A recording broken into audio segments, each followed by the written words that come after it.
Hello, everyone. My name is Olivia Karp, and I am the founder of the Climate Mobility Action newsletter.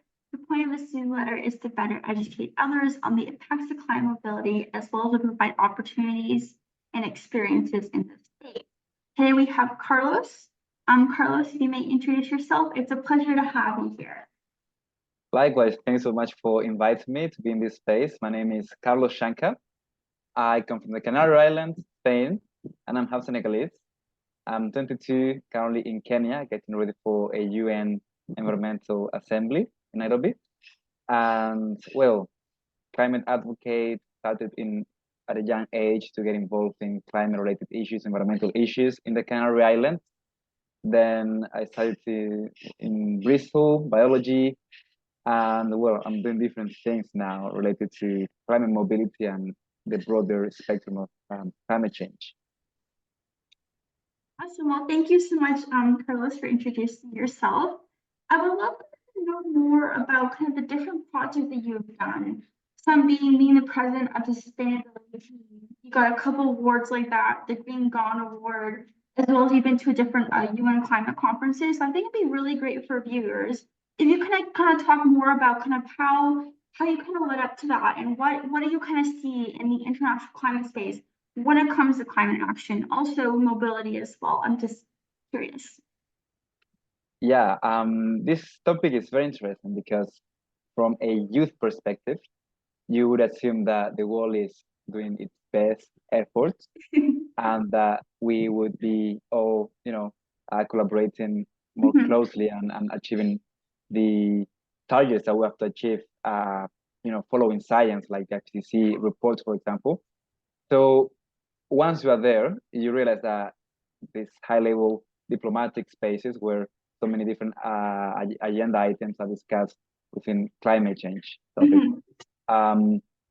we're very behind when it comes to negotiations. And you also realize that it is very, very complex to tackle this wicked, intersectional, holistic, big problem of climate change, because there are many, many, many parties, many stakeholders, and then you have different types of lobbies, like the oil and gas lobby, which is in crescendo in the last COPs, as we saw at COP28 in Dubai, also in Sharm el-Sheikh, COP27, Egypt. So my feeling is that I'm growingly frustrated. I'm growingly pessimistic.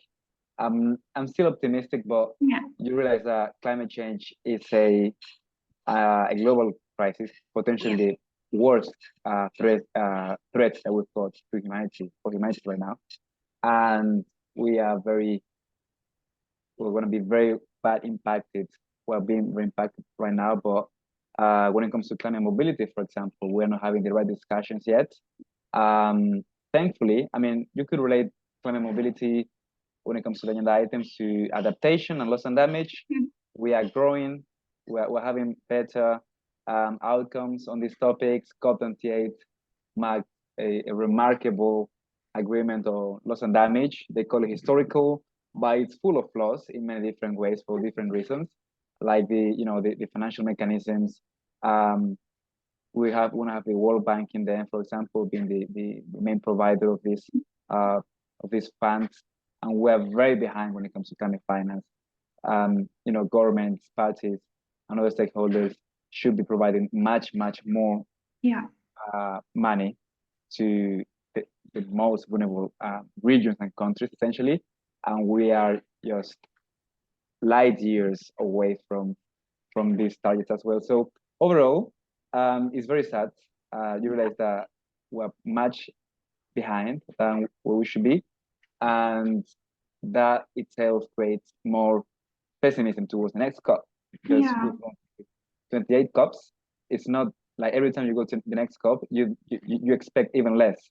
You don't have high expectations, to be fair. But for me, it's still worth it to some extent to contribute and try to do your best. That's what I think. Well, thank you, Carlos, for sharing. We really appreciate it. And I think I would really love to kind of talk about now, how do you see kind of the linkage between pateras arriving in the Canary Islands when it comes to climate-induced migration? Maybe you want to kind of talk about first, like, the impacts of climate change happen on Canary Islands, but also kind of mobility perspective as well. from your own perspective. Yeah.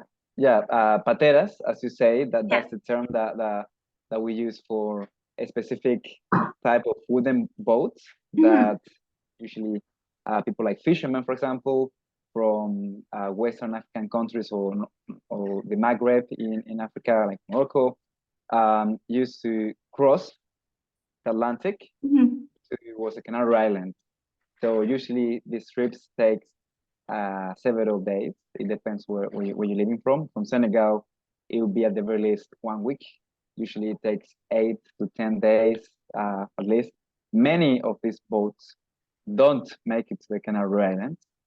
So most of the knowledge that I've got, it comes from my personal experience witnessing the boats arriving to the island. I haven't done that much academic research, let's say, as I would like to. I'm doing that. But you simply grow up seeing boats with many irregular migrants, crossing there. So it's a very interesting topic that you could link to climate change more and more. The climate side of this is a novel niche, I would say, in this research. But you can tie links, for example, to drought in Mali. That's a case study that I usually give because, well, you know that Mali is a very dry country already. If you look at the map, it's usually yellow. There's not much vegetation. It's not that much. And you hear from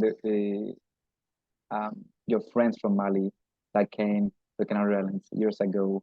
They will tell you that back in the day when they were kids, you can find wood a few meters away from your house for your livelihoods, for cooking, for whatever. Now you have to walk for kilometers and kilometers, and that's because they're having unprecedented, extraordinary climatic conditions that simply are that changing the vegetation. Therefore, lack of resources, crop failure, therefore high chances of local conflicts, poverty, obviously, being hungry, hunger.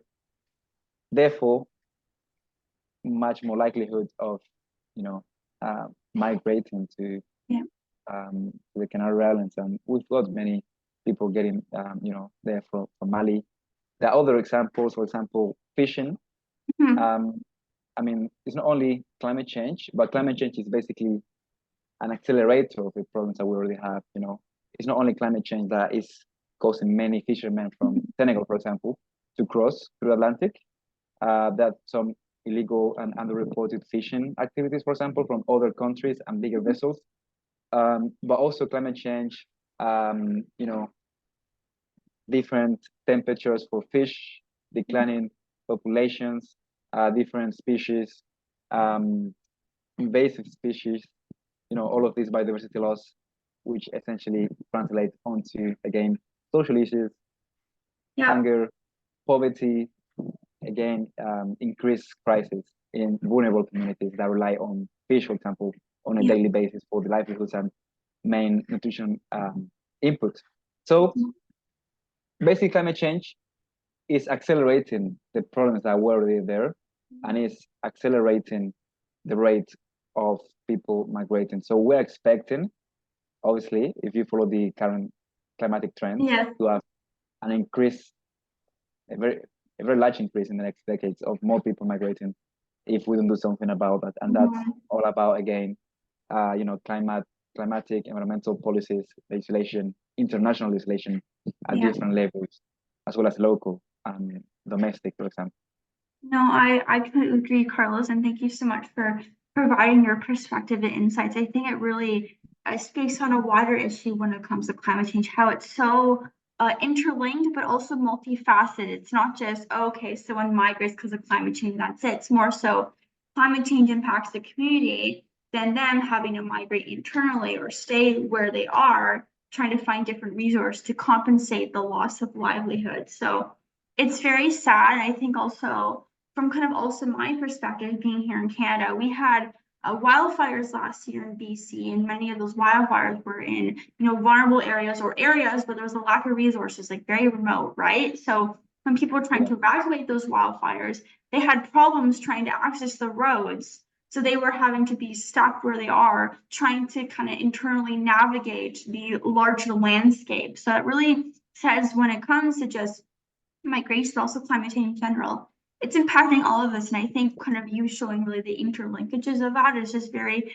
insightful. So I thank you for that. And I hope our viewers enjoy that insight. And I kind of want to kind of end it off, what is it like, being not only a youth climate activist, but also when you go into these big, large spaces, how much actually is the youth voice being prioritized, or how much also is the voice of people directly actually impacted by climate change being prioritized in these international conferences? I hope you understand, like, the UN, the Bonn conference, the COP. Yeah, so I'm just curious, how are those voices being prioritized there? Yeah. Quick answer is that we don't have a representative population of young people in these high-level negotiation spaces. Yeah. UN, COPs, SDs, and so on. But on the other side, it's getting much, much better. Even though, as young people, we complain, obviously, that it's not at the right rate. We're getting more and more, space, negotiations, sit at the table, but it's not enough. And coming back to the climate mobility side as well, it's all about climate justice.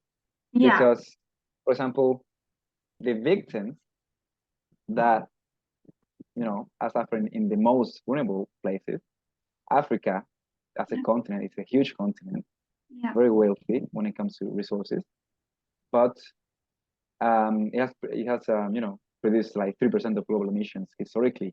Yeah. And these voices have been silenced. Ask to people over there, how many people know about this migratory route that I was talking about? Because it's actually the most dangerous route in the world. Yeah. Or the most dangerous and deadliest migratory corridor in the world through sea. And we're having different focus and we are having different priorities when it comes to listening to people. So even myself, I feel like growing up witnessing this. Also, the Canary Islands themselves are not a paradise in that in economically or politically. They're much better than just a bridge to go into the EU. But we're already very vulnerable to climate change. But still, I don't feel that I should be the one going to COP. I can go because I've got a lot of privilege. For example, for COP28, I was lucky to be at Bristol University, and they funded my trip as well as the government. So I was lucky. And still, there are people that deserve this 1,000 times more. So no, we're not seeing the right people being there. And also COPs, as I usually say, they're not just 2 weeks a year. COP is even more importantly, consider before and after the actual gathering in a given country. What happens before and after it is much more important. So climate justice also relates to having these voices heard. So when the young people that go there have the chance to go there, we have responsibility, the moral responsibility to at the very least represent, and pitch those demands that these people cannot make, if that makes sense, right? So yeah, does that answer to your question? Yeah, it does. No, but thank you so much for sharing your perspective. And I'm just wondering, is there anything else that you would like to share with our viewers? That can be like a call to action or any other facts you want to share from your experiences. Yeah, I would love if people knew about this case. I think that, again, this migratory route is very interesting. Yeah. We see a lot of news, I think, from the Mediterranean route, which is horrible, how the situation is there, like Libya, Lampedusa Island, Italy, Greece, but also, a situation in the Canary Islands is very dramatic, I think, especially in the future.